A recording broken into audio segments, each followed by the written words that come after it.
क्या मैं अंदर आ सकता हूँ सर? आइए गौरव। नमस्ते सर। नमस्ते। नमस्ते, बैठिए गौरव। धन्यवाद सर। वैक्सीन ले लिया है? नहीं सर। एक भी डोज नहीं लिया? नहीं सर। क्यों?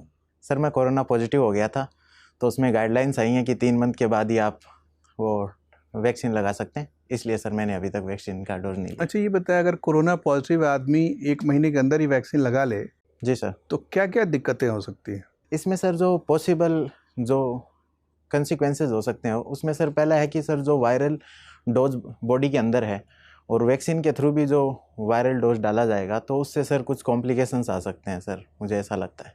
ठीक है, देखिए गौरव, आप सुरक्षित दूरी पे हैं, आप चाहें तो मास्क हटा भी सकते हैं। जी सर। Thank you sir. बताइए अपने बारे में कुछ।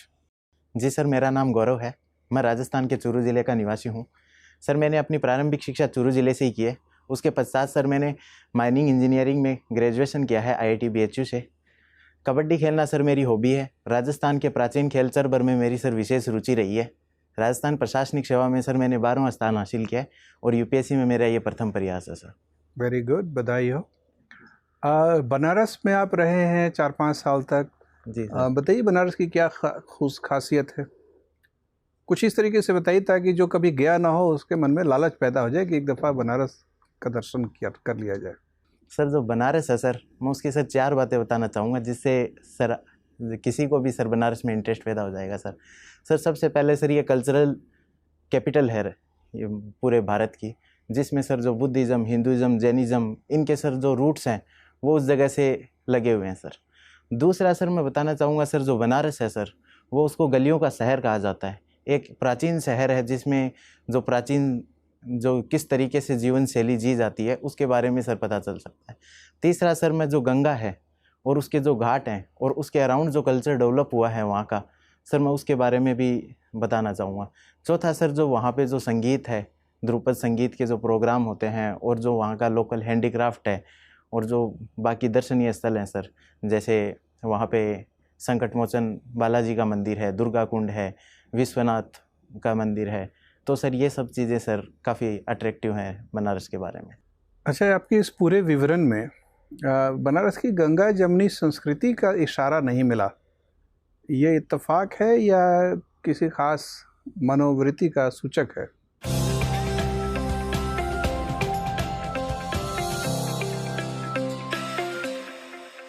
सबसे पहले मैंने जो बताया कि यहाँ पे अलग अलग जो रिलीजन है सर, उनकी सबकी ये एक जन्म स्थली रही है, तो वहाँ पे सर सामाजिक सौहार्द काफ़ी अच्छा है।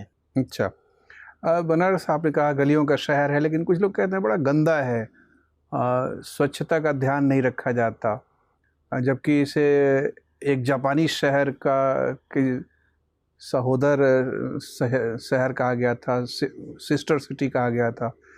क्या असर पड़ा है सिस्टर सिटी बनाने से? वाराणसी में कुछ परिवर्तन हुआ है? जी सर, अभी जो सर सिस्टर सिटी, क्योटो की सिस्टर सिटी बनारस को बनाया गया है सर, उसके बाद सर जो सुधार देखा गया है सर, एक तो जो स्वच्छता है उसके अंदर सुधार आया है। स्पेशली सर जो घाट्स हैं उनको सर वापस से पुनर्निर्माण किया गया है उनका, तो वहाँ पे सर काफ़ी स्वच्छता का ध्यान रखा गया है। उसके अलावा सर जो ट्रैफिक है उसमें भी सर काफ़ी ज़्यादा सुधार किया गया है। जब मैं बनारस में था तब मैंने देखा था कि वहाँ पे जो ट्रैफिक व्यवस्था काफ़ी ख़राब थी, उसमें सर अभी इम्प्रूवमेंट आया है, उसमें टेक्नोलॉजी को सर इंक्लूड किया गया है। तो उसके बाद सर ये 2 सुधार मुझे लगते हैं कि जो पिछले कुछ समय में हुए हैं। फिर भी भारत के जो शहर सामान्यतः हैं, बनारस के अलावा अन्य भी शहर हैं, भारत के शहर बहुत ज़्यादा अस्त व्यस्त दिखते हैं। लगता है भारत में शहरी आयोजन को पर्याप्त इज्जत नहीं दी जाती है नीति निर्माताओं द्वारा। आपको क्या लगता है ये जो स्मार्ट सिटी प्रोजेक्ट की घोषणा की गई थी, इसकी कदर हो पा रही है? क्या कोई शहर अभी तक स्मार्ट बन पाया? जी सर, यह बात सत्य है कि भारत में जो अर्बन प्लानिंग है वो काफ़ी वीक रही है सर। उसका एक मुख्य कारण है सर जो हमारी सिटीज़ हैं वो काफ़ी पुरानी है सर, तो उनमें सर उस समय अर्बन प्लानिंग नहीं थी। दूसरा सर जो हमारे जो सामाजिक जो आंकड़े हैं सर, जैसे गरीबी है, उनके कारण सर जो स्लम एरिया डेवलप हो गए हैं उनके कारण इश्यू है। जहाँ तक बात है सर स्मार्ट सिटी प्रोजेक्ट की सर, तो जो सिटीज़ बाद में डेवलप हुई हैं, जैसे जयपुर है उसका सर निर्माण हुआ था, चंडीगढ़ को बाद में स्थापित किया गया था, ऐसी जो सिटीज़ हैं उनका सर काफ़ी अच्छा परफॉर्मेंस रहा है जो स्मार्ट सिटी प्रोजेक्ट के अंदर। और बाकी सर जो चेंजेस हैं वो इमीडिएट नहीं आएंगे, वो थोड़ा टाइम के बाद सर मुझे लगता है कि ये चेंजेस दिखाएंगे urban infrastructure. Gaurav ji sir. अब चूरू से आते हैं। बनारस से आपने अपनी पढ़ाई लिखाई की है माइनिंग इंजीनियरिंग में, जी right? Sir. Banaras Hindu university और जी। शहर का नाम हो गया वाराणसी। जी सर। ठीक है, तो इन दोनों में कुछ अंतर है? सर जो वाराणसी का नाम पड़ा है सर, 2 रिवर के नाम पे पड़ा है, वरुणा प्लस असी। मैं नाम की बात नहीं कर रहा हूँ, बनारस और वाराणसी के बीच में कुछ अंतर है? जी सर, ये जो बनारस है सर, वो सर उसका एक वाराणसी का बिगड़ा हुआ नाम है सर, जो प्राकृत भाषा के अंदर चेंज होने की वजह से उसका नाम सर बनारस है। अच्छा, तो पहले वाराणसी था, फिर बाद में बनारस हो गया? जी सर। और फिर बाद में अभी वाराणसी इसका ऑफिशियल नाम। ठीक है, आपके अंदर कितना बनारस बचा हुआ है? सर कुछ हद तक मुझे लगता है कि बनारस के एलिमेंट्स हैं मेरे अंदर। क्या क्या? सर कुछ भाषा के अंदर जो उसका इम्पैक्ट आया है। दूसरा सर जो इम्पैक्ट आया है सर, जो वहाँ की गंगा जमुना तहजीब थी और जो मैंने वहाँ का कल्चर देखा, उसका भी सर मुझे लगता है मेरे ऊपर इम्पैक्ट आया है। तीसरा सर मैंने वहाँ पे जो पढ़ाई की है मेरी इंजीनियरिंग की, उस दौरान सर मैंने जो कुछ सीखा है सर, वो आज भी सर मेरे अंदर वैल्यू के रूप में। अगर प्रशासक के रूप में बनारस में आपको भेज दिया जाता है तो सबसे पहला 3 काम आप कौन सा करेंगे? क्योंकि आपने बनारस को बहुत करीब से देखा होगा। जी सर। तो 3 प्रायोरिटी आपकी कौन कौन सी होगी एक प्रशासक की हैसियत से? सर सबसे पहला सर ट्रैफिक को सही करना। कैसे करेंगे सही? उसमें सर मैं 3 जो मेन आइडिया सोच पा रहा हूँ इस पर सर। सबसे पहले तो सर जो लाइट्स हैं उनको सर यदि डिजिटली लाइट कर दे, स्मार्ट लाइट्स वगैरह लगाएं। तो लाइट तो लगी गई हैं, रेड लाइट सब? जी सर लगी हुई हैं, लेकिन जितना मैंने बनारस में देखा था सर वो प्रॉपरली वर्क नहीं करते हैं, तो उनमें सर की थोड़ा सुधार हो सकता है मुझे लगता है। अच्छा, ठीक। और दूसरा सर जो ट्रैफिक पुलिस जो प्रशासन है उसमें सर मैं सुधार करना चाहूँगा सर। उनके अंदर क्या गड़बड़ियाँ हैं अभी उनमें? सबसे पहले तो सर कि हर जो भी पॉइंट है जहाँ पे ट्रैफिक चौक होते हैं वहाँ पे सर अवेलेबल नहीं रहती है ट्रैफिक पुलिस। अच्छा, तो उनको डिप्लॉय करेंगे सही जगह पे, ठीक। और जी सर, जो पॉइंट आइडेंटिफाई करके कि इस जगह ट्रैफिक ज़्यादा है, ठीक तो है, उस हिसाब से सर जो रेशनलाइज करना पड़ेगा जो पुलिस फोर्सेज है वहाँ ठीक। पे। और उसके अलावा सर जो ट्रैफिक मोबिलिटी है सर, उसका सर डाटा एनालिसिस करके कुछ वेब पोर्टल वगैरह तैयार करवा सकते हैं। और एक हो गया ट्रैफिक, दूसरा सर मैं वहाँ पे स्वच्छता पे ध्यान देना चाहूँगा सर, सैनिटेशन पे। ठीक है। और तीसरा? सर तीसरा वहाँ पे मैं जो क्राइम है सर उसके ऊपर सर क्राइम को रिड्यूस करने की कोशिश करूँगा सर, क्योंकि एक बॉर्डर स्टेट है, बॉर्डर के पास है बनारस। कौन से बॉर्डर के पास है? जो यूपी बिहार का। यूपी बिहार के बॉर्डर से बनारस लगता है? सर बनारस लगता नहीं है, लेकिन उससे काफ़ी करीब है सर जो, तो उसकी वजह से सर वहाँ पे थोड़ा क्राइम का भी इशू रहता है सर। अच्छा, जिस इंटरव्यू के लिए आप आए हैं उस इंटरव्यू के कुछ गाइडलाइन है, कुछ नॉर्म्स है जो यूपीएससी के द्वारा रिलीज किया गया है, आपने पढ़ा है उसको? जी सर। तो उसमें 7 पैरामीटर दिए हुए हैं कि 7 पैरामीटर पर एक कैंडिडेट को चेक करना चाहिए पर्सनालिटी टेस्ट में। वो कौन कौन से हैं 7 पैरामीटर? सॉरी सर, मैं अभी उनको रिकॉल नहीं कर पाऊंगा सर। अच्छा, उसमें से एक पैरामीटर दिया हुआ है ability for social cohesion and leadership. जी सर। तो एक प्रश्न सुझाइए आप हमें जिससे आपकी इस एबिलिटी की जांच हो सके, कि अगर मैं ये प्रश्न पूछ लूँ तो आपकी इस एबिलिटी को मैं जांच सकता हूँ। सर किसी भी केस स्टडीज़ के थ्रू मेरी इस एबिलिटी को चेक किया जा सकता है सर। सर जैसे इसे सोशल कोहेशन कैसे, किसी भी केस स्टडी से सोशल कोहेशन कैसे हो सकता है? सर जैसे किसी 2 कम्युनिटीज़ के बीच में यदि कुछ विवाद है तो उसको कैसे सुलझाया जा सकता है। ठीक है। और लीडरशिप कैसे इससे जांच होगी? लीडरशिप सर, जब भी किसी कम्युनिटीज़ के बीच में विवाद होता है सर, तो वहाँ पे सर किसी को इनिशिएटिव लेना पड़ता है, लीडर को आगे आना पड़ता है, दोनों ग्रुप को सर समझाना पड़ता है, तो वहाँ से सर लीडरशिप की जो क्वालिटी है वो भी चेक हो सकती है सर। आपने एंथ्रोपोलॉजी भी पढ़ा है? जी सर। आईआईटी कानपुर की एक स्टडी बताती है कि सिंधु घाटी सभ्यता का पतन सूखे के कारण हुआ था। जी सर। कैसे हो गया होगा सूखे के कारण? मैं सूखे का कारण जानना नहीं चाह रहा हूँ, सूखे की वजह से सभ्यता का पतन कैसे हुआ होगा? जी सर, जो सिंधु घाटी सभ्यता है सर, वो सर रिवर्स के अलोंग थी सर, तो उनका जो मेजर सोर्स ऑफ वाटर था वो सर रिवर रहा होगा। ठीक है। सर ड्रॉट होने की वजह से सर पानी की कमी हो गई होगी, सबसे पहला कारण। दूसरा कारण जो है सर कि वहाँ पे पेडी क्रॉप्स का ज़्यादा उगाया जाता था सर। मुझे लगता है कि यदि वो ड्रॉट पड़ी होगी तो उसकी वजह से सर जो वहाँ पे एग्रीकल्चर है वो ख़त्म हो गया होगा सर, तो उससे सर फूड सिक्योरिटी को चैलेंज मिला होगा सर। एक उदाहरण ऐसा आप बता सकते हैं कि जिसमें स्मार्ट गवर्नेंस तो हमें दिखती है लेकिन गुड गवर्नेंस नहीं है। कुछ एग्जाम्पल से बात स्पष्ट कीजिए, और एक एग्जाम्पल ऐसा दीजिए जो स्मार्ट नहीं है लेकिन गुड गवर्नेंस का उदाहरण हो। जी सर, मैं इस विषय पे थोड़ा विचार करना चाहूँगा सर। सबसे पहला एग्जाम्पल सर जो स्मार्ट गवर्नेंस का है सर, लेकिन वो गुड गवर्नेंस का नहीं है, उसमें सर जो अभी माइग्रेंट क्राइसिस हुआ था सर, उसका सर उस समय ट्रेन को अलाउ किया गया था माइग्रेंट वर्कर के लिए सर। उनमें सर अलाउ करने के लिए सर उनको ऑनलाइन जो टिकट बुकिंग करनी थी वो सर स्मार्ट सॉल्यूशन था, लेकिन सर मुझे लगता है कि गुड सॉल्यूशन नहीं, गुड गवर्नेंस का एग्जाम्पल नहीं था, क्योंकि वर्कर सर हाँ ठीक है, दूसरा असेस नहीं एग्जाम्पल कर पाते थे। दूसरा एग्जाम्पल बताइए। दूसरा एग्जाम्पल सर गुड गवर्नेंस का एग्जाम्पल है सर कि जो रात्रि चौपाल वगैरह लगते हैं सर, जिसमें सर जो प्रशासक है वो गांव में जा के सर चीज़ों को जो भी प्रॉब्लम है रूरल एरिया की उनको सोल्व करने की कोशिश करता है। तो ये एक स्मार्ट नहीं है सर, ये काफ़ी टाइम कंज्यूमिंग और कॉस्ट कंज्यूमिंग एफर्ट है, लेकिन ये गुड गवर्नेंस का एग्जाम्पल ज़रूर है सर। बहुत बढ़िया गौरव सर। यस गौरव। जी सर। गौरव, आपने जिस यूनिवर्सिटी से मास्टर्स किया है क्या नाम है उसका? सर महाराजा गंगा सिंह यूनिवर्सिटी। मैं मान के चलता हूँ महाराजा गंगा सिंह किसी रियासत के राजा रहे होंगे? जी सर। किस रियासत के? सर बीकानेर के ही राजा थे। रहे थे। ठीक है, अब तो भारत आज़ाद हो चुका है। जी सर। आपको क्या लगता है कि अभी भी यूनिवर्सिटीज़ के नाम महाराजाओं के नाम पे रखे जाने चाहिए या उन्हें बदल देना चाहिए? खासतौर से तब जब यूनिवर्सिटीज़ या जो विश्वविद्यालय हैं वो वैश्विक शैक्षिक परिदृश्य को प्रमोट करने के लिए एक बहुत बेहतरीन उपक्रम है। सर जो विश्वविद्यालय का नाम है सर वो आज के समय उसकी हेरिटेज बन गया है सर। तो सर जो हेरिटेज है उस विश्वविद्यालय की पहचान है सर, उसमें सर अभी चेंज नहीं करना चाहिए। और सर दूसरा सर जो महाराजा गंगा सिंह थे उनका सर जो सोसाइटी के अंदर सर कंट्रीब्यूशन था वो काफ़ी ज़्यादा था सर। तो इसलिए सर मुझे बताएं राजस्थान में ऐसी किसी यूनिवर्सिटी का नाम जो कि किसी महिला के नाम पे रखा गया हो? भारत की किसी यूनिवर्सिटी का नाम जो महिला के नाम से शुरू होता हो? Sir Indira Gandhi national open university sir. Open university कोई रेगुलर यूनिवर्सिटी है? भारत की ऐसी कोई यूनिवर्सिटी जिसका नाम किसी ट्राइबल वेमेन के नाम पे रखा गया हो?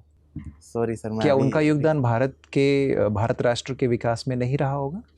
जी सर ज़रूर रहा होगा, और सर यूनिवर्सिटीज़ के नाम भी दिए होंगे सर। मैं अभी इस पॉइंट ऑफ टाइम पे मैं उनको रिकॉल नहीं कर पा रहा हूँ सर। कोई बात नहीं, आपने तो लोहिया कॉलेज से मास्टर्स किया है शायद उस यूनिवर्सिटी के अंतर्गत। मुझे बताएं कि राम मनोहर लोहिया की जो पॉलिटिकल सोशियोलॉजी थी, राजनीतिक समाजशास्त्र था विषय आपका, आपने सोशियोलॉजी भी पढ़ा है। जी सर। वहाँ पे कास्ट, क्लास, जेंडर और लैंग्वेज, ये इनकी जो इंटरसेक्शनैलिटी है उनके विचारों में कहाँ पाई जाती है? सर राम मनोहर लोहिया दे उनका सर समाजवाद था सर। उनके समाजवाद को सर गांधी के जो विचारों से गांधी का समाजवाद नहीं, caste, class, gender and language के कॉन्टेक्स्ट में लोहिया क्या विचार प्रस्तुत करते हैं? जी सर, लैंग्वेज के कॉन्टेक्स्ट में सर जो लोहिया जी थे वो हिंदी भाषा को भारत की राष्ट्रभाषा बनाने के सर समर्थक थे, ताकि सोसाइटी में यूनिटी आ सके सर। दूसरा सर कास्ट के प्रति सर उनके आइडियाज़ काफ़ी रेडिकल थे और वो कास्ट को सर जड़ से ख़त्म करना चाहते थे। क्या उपाय बताया उन्होंने? सर मैं अभी सर उसको रिकॉल नहीं कर पा रहा हूं। आगे चलते हैं। जी सर। जेंडर के बारे में? सर जेंडर सर मेनली उनका सर डायरेक्ट कोई जेंडर के लिए रिलेटिव आइडिया नहीं था, लेकिन उन्होंने बताया था कि जो वुमेन है उनका सर जो लेबर में एक्सप्लॉयटेशन हो रहा है तो उनको इक्वल अधिकार मिलने चाहिए सर। आइडिया नहीं था या परिचित नहीं है? सर ये ठीक है, कंफर्म नहीं हो सर। तो मुझे बताएं कि उन्होंने सप्त क्रांति का नारा दिया। जी सर। सप्त क्रांति ये कौन कौन सी हैं? सॉरी सर, मैं अभी रिकॉल नहीं कर पा रहा हूँ। कोई बात नहीं। गौरव, मुझे बताएं कि आप तो बनारस में काफ़ी अच्छा समय आपने व्यतीत किया है। जी सर। प्रधानमंत्री मोदी भी वहाँ से सांसद हैं। सांसद आदर्श ग्राम योजना में प्रधानमंत्री जी ने किन गाँवों को गोद लिया है? सॉरी सर, मैं इस विषय के बारे में भी अवेयर नहीं हूँ सर। इस स्कीम का क्या उद्देश्य है? जी सर, इस स्कीम का जो मुख्य उद्देश्य है सर कि जो किसी भी कंस्टिट्यूएंसी के अंदर हर साल में एक गांव को आदर्श गांव के रूप में डेवलप करना है, वहाँ का जो रूरल इंफ्रास्ट्रक्चर है उसको डेवलप करना है। क्या गवर्नमेंट ऑफ इंडिया के पास ऐसा कोई डेटा है जो ये बताता हो कि इन पिछले लोकसभा में कितने गांवों का विकास इस योजना के अंतर्गत हो गया हो? सॉरी सर, इसके बारे में मैं अवेयर नहीं हूँ सर। कोई बात नहीं, मुझे बताएं कॉफ़ी क्लब क्या है? अंतर्राष्ट्रीय जो संबंध है सर, उसमें सर जो G4 ग्रुप है, जो UNSC के अंदर परमानेंट सीट्स आते हैं, तो उनका सर विरोध करने के लिए सर एक ग्रुप बनाया गया है, कॉफ़ी क्लब। उसको कौन कौन से कंट्रीज हैं कॉफ़ी क्लब में? सर कॉफ़ी क्लब में मैक्सिको है, पाकिस्तान है, साउथ कोरिया है, न्यूजीलैंड है, ये अर्जेंटीना है, ये सर मेन कंट्रीज है इसमें सर जो विरोध करती हैं G4 का। ठीक है, भारत, मेरा अंतिम प्रश्न आपसे ये है कि भारत जब संयुक्त राष्ट्र सुरक्षा परिषद की चेयरमैनशिप कर रहा है 1 महीने के लिए, जी सर, उसके सामने कौन से 3 प्रमुख लक्ष्य हैं? पहला लक्ष्य है सर भारत को टेररिज्म के खिलाफ सर जो हमने डेफिनेशन का सर वो प्रपोजल दिया था सर, उसको रखना चाहिए। दूसरा सर जो अफ़गानिस्तान का इशू है सर, उसमें सर जो ग्लोबल पावर्स हैं उनको सर कुछ इंटरवीन करना चाहिए, क्योंकि वहाँ पे ह्यूमन राइट वायलेशन हो रहा है ज़्यादा। सर तीसरा जो इशू है सर, उसमें सर कोरोना वैक्सीन से रिलेटेड सर जो IPR के ये जो आप बता रहे हैं, ऑब्जेक्टिव्स जो बता रहे हैं, वो आप अपने अनुसार बता रहे हैं या भारत की घोषित नीति कुछ इससे अलग है? आपने पढ़ा है कहीं? जी सर, मैंने जो मेन 4 पढ़े थे सर, अच्छा, उसमें से सर 3 मैंने बताए हैं सर। ठीक है, अच्छी बात सर। गौरव जी, आप कबड्डी खेलते हैं? जी सर। कबड्डी ओलंपिक्स में है? नहीं सर। अच्छा, क्रिकेट भी खेलते हैं? जी सर। वो ओलंपिक्स में है? नहीं सर। बताइए, इंडियंस ज़्यादातर गेम ऐसे खेल रहे हैं जो ओलंपिक्स में नहीं। अच्छा, वैसे ओलंपिक्स में खराब परफॉर्मेंस का कारण क्या है इंडिया के, आप क्या समझते हैं? जी सर, जो ओलंपिक्स के अंदर भारत की जो परफॉर्मेंस रही है सर, उसके जो मैं कुछ मुख्य 5 कारण जो सर मैं बताना चाहूँगा सर, प्लीज़। उसमें सर सबसे पहला है जो हमारा सोशल एटीट्यूड है गेम्स के लिए, तो सर वो अप्रोप्रिएट नहीं है सर। दूसरा सर मैं जो कारण बताना चाहूँगा सर, जो हमारे पास इंफ्रास्ट्रक्चर है ट्रेनिंग के लिए, जो ग्राउंड है इंफ्रास्ट्रक्चर। हाँ। तीसरा जो मैं कारण बताना चाहूँगा सर कि जो प्लेयर्स को इंसेंटिव नहीं है, कैरियर की लेंथ काफ़ी छोटी होती है और उनको प्रॉपर इंसेंटिव नहीं मिल पाता है सर। चौथा मैं सर जो कारण बताना चाहूँगा सर, जो हमारा इंटरनेशनल कोलिब्रेशन है प्लेयर एक्सचेंज का, कोच एक्सचेंज का, वो सर काफ़ी कमज़ोर है। पांचवा मैं बताना चाहूँगा सर कि जो मुख्य हमारा फोकस रहता है सर, वो क्रिकेट जैसे गेम पे या फिर दूसरे गेम पे रहता है, जहाँ की एक्वाटिक्स में सर जैसे 48 मेडल हैं, जिम्नास्टिक में 36 मेडल हैं, वैसे गेम को हम पूरी तरीके से इग्नोर कर देते हैं। तो ये हमारी परफॉर्मेंस के कुछ मुख्य 5 कारण हैं। सोशल एटीट्यूड आपने कहा, इसका क्या मतलब होता है? जैसे गेम्स के प्रति सोशल एटीट्यूड? जी सर, जैसे लोकल कहावत है कि पढ़ोगे लिखोगे तो बनोगे नवाब, खेलोगे कूदोगे तो बनोगे खराब। तो इसमें सर दिखाया जाता है कि लोगों को सबसे पहले सर जो अपनी आजीविका सिक्योर करने के लिए सर पढ़ाई के ऊपर ज़्यादा फोकस करने को बोला जाता है। तो ये सर सोशल एटीट्यूड है कि जिसमें स्पोर्ट्स को सर कम प्रमोट किया जाता है सोसाइटी के द्वारा ही सर। ओके, आपने सोशियोलॉजी में एमए किया है, उसके बाद एंथ्रोपोलॉजी ले लिया? जी सर। ठीक, तो और राजस्थान से आप बिलोंग करते हैं? जी सर। एनसीआरबी का जो लेटेस्ट डेटा है उसके अनुसार अगर हम रेप केसेस में स्पेशली देखें तो राजस्थान टॉप पे है। जी। पैट्रियार्की के अलावा क्या कुछ स्पेसिफिक कारण है, मतलब कुछ ऐसे स्पेसिफिक कारण, जैसे समझिए कि जेंडर डिस्क्रिमिनेशन पूरे इंडिया में प्रिवेल कर रहा है तो राजस्थान में भी कर रहा है, लेकिन राजस्थान में क्या स्पेसिफिक कारण है, कुछ बता सकते हैं आप जो अदर स्टेट से अलग हो, जो राजस्थान का स्पेसिफिक हो? क्यों इतने रेप केसेस वहाँ सब टॉप पे क्यों है? जी सर, जो इसके जो मैं मुख्य कारण समझता हूँ सर, जो पूरे भारत से सर राजस्थान की सिचुएशन एक टिपिकली रूप से अलग इसलिए है सर, राजस्थान एक प्रिंसली स्टेट रहा था सर, तो वहाँ पे सर 13 गुलामी सहन की थी लोगों ने, तो वहाँ पे सर कोई सोशल रिफॉर्म मूवमेंट नहीं हुए थे। दूसरी तरफ भारत में देखा जाए तो सर 1800 के बाद से सोशल रिफॉर्म मूवमेंट स्टार्ट हो गए थे, तो राजस्थान में सर किसी प्रकार की सोशल रिफॉर्म मूवमेंट मेजर हुई नहीं सर पहले। दूसरा सर इम्पोर्टेंट कारण है सर कि वहाँ पे जो जियोग्राफिक और जो क्लाइमेटिक कंडीशन काफ़ी हार्ड है सर, तो लोगों को सर जो अपना मोस्ट ऑफ द टाइम है सर वो अपनी आजीविका अर्जन करने में ही सर लग जाता है। तो उसके बाद सर जो सामाजिक जो रिफॉर्म्स, जो सोशल रिफॉर्म्स लाने हैं उसके लिए सर वो उतना एफर्ट नहीं डालते। और तीसरा सर जो मैं मुख्य कारण समझता हूँ, जो पैट्रियार्की के जो प्रिजुडिसेस हैं, जो हम महिलाओं के लिए 4 प्रिजुडिस रखते हैं कि वो वीकर हैं, इमोशनल हैं, बहुत बढ़िया। एंथ्रोपोलॉजी आपका ऑप्शनल है। जी सर। लॉन्गी मैन के बारे में सुना है क्या? Longi man, dragon man? जी सर। क्या है बताइए? सर ये कुछ फॉसिल्स के नाम हैं जो सर चाइना के अंदर मिले थे, जहाँ तक मैं रिकॉल कर पा रहा हूँ। ठीक है, ठीक है, thank you Gaurav ji, thank you.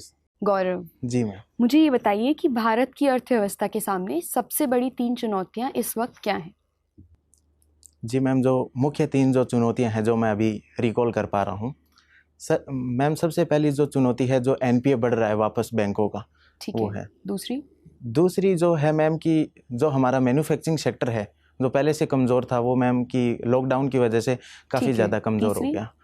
तीसरी जो मैम मैं समझता हूँ जो इनफॉर्मलाइजेशन ऑफ इकोनॉमी है सर, मैम जो उसका सुधार नहीं हो पा रहा है अभी भी मैम।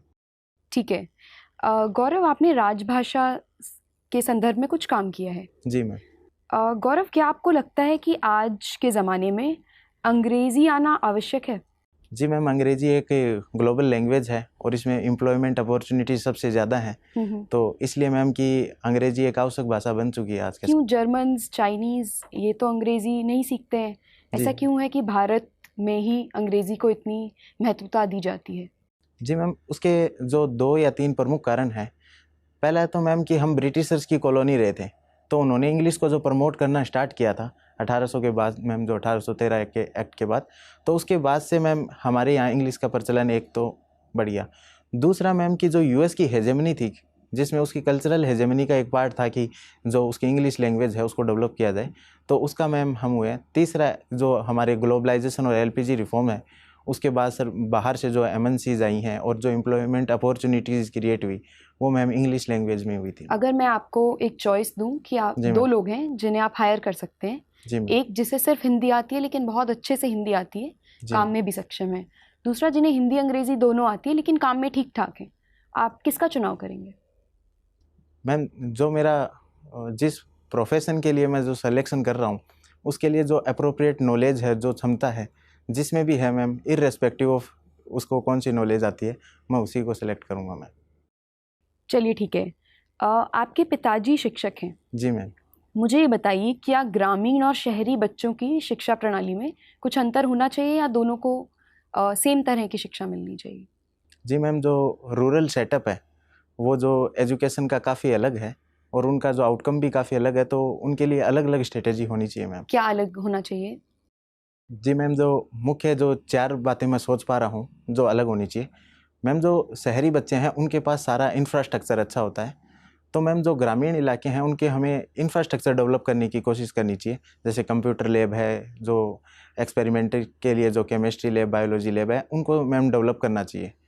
दूसरा मैम कि जो ग्रामीण क्षेत्र में मैम कि जो एसेसरीज़ हैं, जैसे बुक्स वगैरह हैं, जो ड्रेसेस वगैरह हैं, उनके ऊपर भी फोकस करना चाहिए मैम। तीसरा मैम कि जो मिड डे मील स्कीम चलती है मैम, जो मैम अर्बन एरिया में उसकी ज़रूरत कम महसूस होती है, लेकिन ग्रामीण एरिया के अंदर उसकी ज़रूरत ज़्यादा महसूस होती है, तो उसके ऊपर फोकस करना चाहिए। चौथा मैम कि जो स्किल डेवलपमेंट करना है मैम, तो उसका रूरल एरिया के अंदर हमें वोकेशनल ट्रेनिंग वगैरह मैम प्रोवाइड करवानी चाहिए मैम। ठीक है, मेरा आखिरी सवाल आपसे ये रहेगा जी कि मैम। राजस्थान में एक कंट्रोवर्सी चल रही है टॉन जीन्स और घूंघट, अगर आपको दोनों में से एक का चुनाव करना हो तो आप क्या चुनेंगे, घूंघट चुनेंगे या टॉन जीन्स चुनेंगे? मैम मैं इस पे मैम जो इंडिविजुअल की चॉइस है कि उसका मतलब कि क्लोथिंग पैटर्न कैसा होना चाहिए, क्यों, तो आपको नहीं लगता कि घूंघट प्रगतिशील महिलाओं के लिए सही नहीं है? जी मैम, जो घूंघट की प्रथा है मैम वो समाज के बहुत खिलाफ है। मैं तो आप घूंघट के खिलाफ हैं लेकिन टॉन जीन्स के फेवर में भी नहीं है? मैम वो इंडिविजुअल की चॉइस है मैम कि वो किस क्लोथिंग पैटर्न को फॉलो करना चाहता है, तो हमें किसी पे थोपना नहीं चाहिए मैम। पर घूंघट की प्रथा खत्म होनी चाहिए नहीं होनी चाहिए? जी मैम, ज़रूर होनी चाहिए मैम। तो फिर हमारे कल्चर का क्या?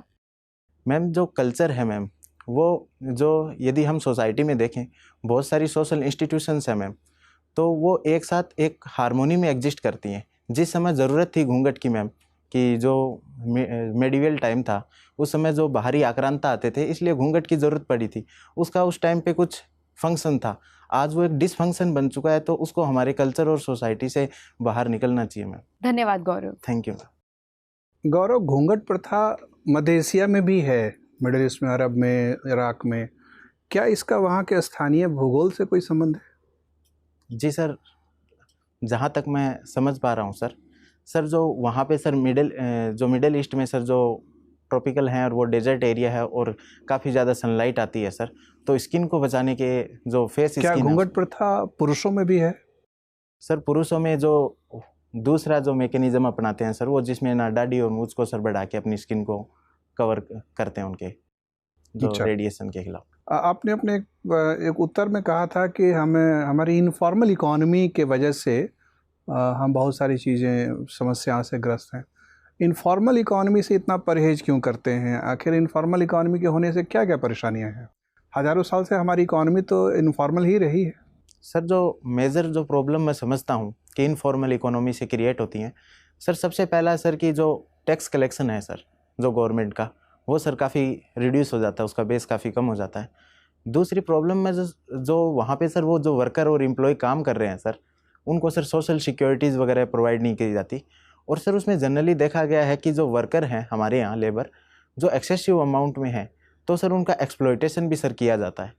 तीसरा कारण है सर कि जो हम पॉलिसी निर्माण करते हैं, monetary policy, fiscal policy, sir उसका सर इम्प्लीमेंटेशन अच्छे से नहीं हो पाता, क्योंकि सर जो इनफॉर्मल इकोनॉमी है सर उसके डाटा नहीं होते, तो उसकी वजह से सर जो हम कोई भी स्टेप लेते हैं मैक्रो इकोनॉमिक्स के, तो सर उनका हम इनफॉर्मल इकोनॉमी की क्या परिभाषा है, या इनफॉर्मल इंटरप्राइज की क्या परिभाषा है?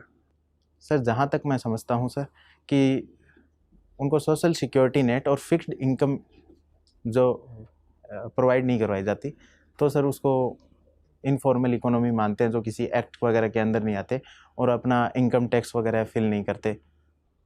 लेकिन सामाजिक सुरक्षा तो अब संगठित कंपनियों में भी कम होती जा रही है। अब तो हायर एंड फायर पॉलिसी है, कंपनियां वर्कर्स को निकाल देती हैं 1 महीने का नोटिस दे के। तो क्या आपको लगता है कि जो संगठित क्षेत्र है या जो फॉर्मल है, वहाँ श्रमिक अब सुरक्षित कार्य कर पा रहे हैं? सर जो मार्केट फोर्स है और कैपिटलिज्म है सर, उसके अंदर सर जो मार्केट डिमांड के हिसाब से चलना पड़ता है, तो सर जो social securities most of the, मतलब मैं यही कह रहा हूँ कि फिर तो कोई फ़र्क ही नहीं रहा। इनफॉर्मल में भी असुरक्षित रहते हैं, फॉर्मल में भी असुरक्षित रहते हैं। सर फॉर्मल इकोनॉमी में सर जो एक्सप्लॉयटेशन है लेबर का, सर उतना नहीं है जितना सर इनफॉर्मल इकोनॉमी के अंदर है, क्योंकि सर उसको गवर्नमेंट किसी तरीके से रेगुलेट नहीं कर सकती इनफॉर्मल इकोनॉमी को। जो फॉर्मल इकोनॉमी है सर, उसमें सर रेगुलेशन किया जा सकता है, गवर्नमेंट द्वारा मॉनिटरिंग की जा सकती है, सर्विलेंस हो सकती है इजीली। ठीक है गौरव, जाते जाते ये बता दीजिए, आपने खनन अभियांत्रिकी पढ़ा है। जी सर। खनन और उत्खनन में क्या फ़र्क होता है? माइनिंग एंड क्वेरीइंग, माइनिंग एक शब्द, एक क्रिया है, क्वेरीइंग एक दूसरी क्रिया होती है। सर जहाँ तक मुझे इस विषय के बारे में ज्ञात है, क्वेरिंग सर जब भी किसी भी जगह पे हम एक्सप्लॉयटेशन करने के लिए एक्टिविटी स्टार्ट करते हैं, जब आवर बर्डन को हटाते हैं और जो भी प्लान करते हैं, उसके बाद अंदर मिनरल को एक्सट्रैक्ट करते हैं, उस पूरी प्रोसेस को सर क्वेरिंग बोलते हैं। और माइनिंग सर जब हम जो ओर है या जो भी उसकी कोल सीम है, उसको जब एक्सट्रैक्ट करते हैं, उसको सर माइनिंग एक्टिविटीज़ में इंक्लूड किया जाता है सर। ये आप अनुमान विधि के आधार पर आपने बताया कि आपको पक्का पता है? जी सर, मैं गेस कर रहा हूँ इस विषय में। ठीक है गौरव, आपसे बातचीत करके अच्छा लगा। आपका इंटरव्यू हो गया, आप जा सकते हैं। जी sir, thank you sir, thank you.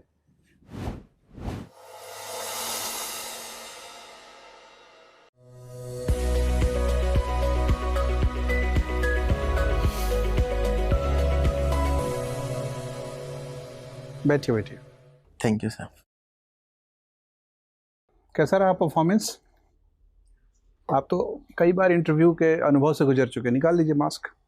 Ji sir, जी। क्या मूल्यांकन है आपका? सर कुछ 2-3 गलतियां कर दी सर मैंने। एक क्या तो क्या? सर मैंने कोट का बटन ओपन नहीं किया था बैठते समय, ठीक उसे है। मैं भूल जाता हूँ। और दूसरा सर, जैसे लोहिया जी के बारे में भी मुझे नॉलेज होना चाहिए था, वो भी मैं अच्छे से नहीं बता पाया। सर कुछ यही प्रॉब्लम नज़र आ रही है सर मुझे। देखिए, आप बड़े ही शानदार कैंडिडेट हैं गौरव, आपने सफलता हासिल कर ही ली है। जी और हमें लगता है कि आप यूपीएससी में भी एक शानदार सफलता दर्ज करेंगे। Thank you sir. बहुत अच्छा रहा, वंडरफुल परफॉर्मेंस। प्रवेश अच्छा है, आपका अभिवादन, शिष्टता, पूर्णाचरण, बैठने की भंगिमा अच्छी है, फेशियल एक्सप्रेशन अच्छा है, प्लेजेंट है, सकारात्मक है, जी कॉम्प्रिहेंशन सवालों का अच्छा है, जी आप सवाल का मर्म समझ जाते हैं, जी सर। उत्तर आपके अच्छे हैं, फ्लो है उत्तर में, जी सर।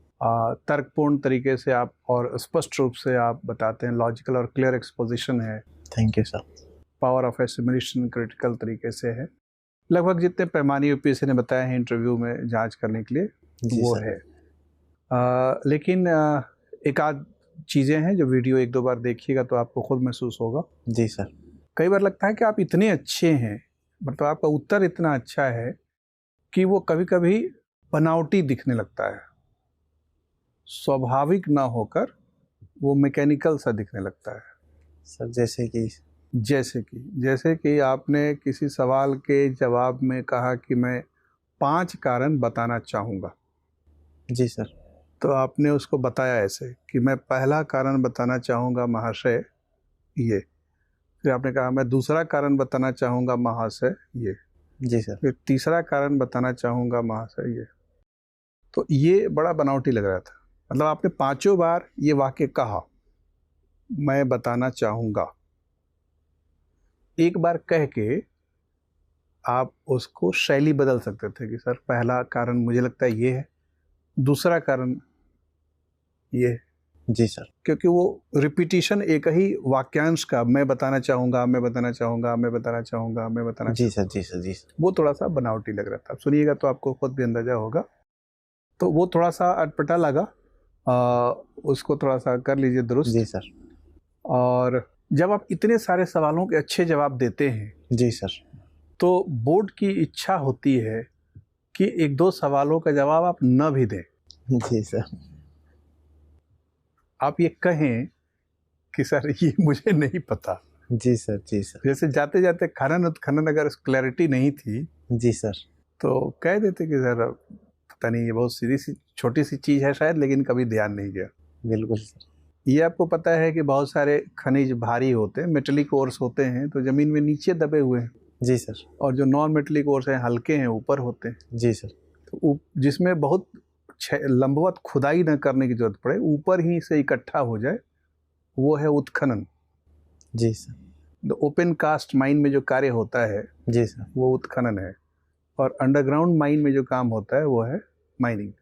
जी सर, बहरहाल, तो कहीं कहीं आप कहिए, मतलब आप 2-4 ऐसे मौके तलाश करिए जी सर, जहाँ पर कि ये आपको साबित करने का अवसर मिल जाए कि आप कुछ चीज़ें नहीं जानते हैं।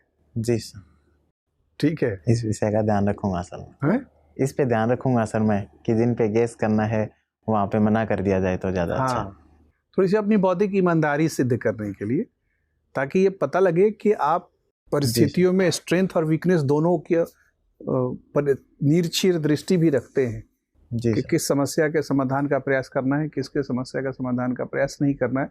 दूसरे को मौका देंगे, भाई टीम वर्क होता है ना, जी सर, तो सारा काम आप थोड़ी थोड़ी करेंगे, किसी कोई काम दूसरे को सौंपेंगे, डेलीगेट करेंगे।